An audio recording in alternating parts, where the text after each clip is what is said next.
hello po sa ating lahat. Marami pong salamat.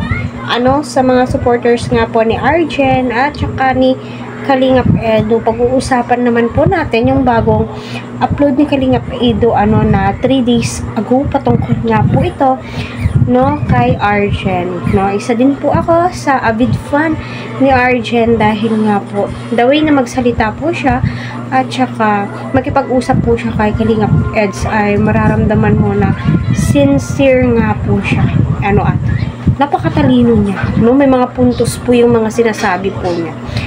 So, ngayon, yung sa loobin nga po ng parents ni Arjen, sa nangyaring birthday celebration po, naganap, na alam naman po natin lahat ng effort ng Team Kalingap, especially si Kalingap Eds, ay ginawa po niya para maging successful ang birthday ni Arjen. At kita naman po natin na thankful itong si Arjen at baka sa kanyang mukha ang napakasaya po niya. Di pa po siya naka-move on sa kanyang birthday. Ika nga, kung baga, ramdam ko na parang first time na nangyari nga po ito.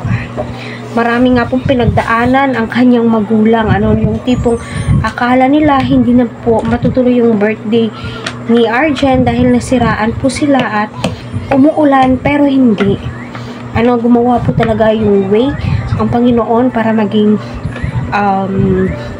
successful ang birthday celebration ni Arjen. At kita naman po talaga natin lalo kang mamamangha kay Kalingap Edu at lalong mo po talaga siyang susuportahan. So panoorin po natin. Sa nangyaring birthday party mo?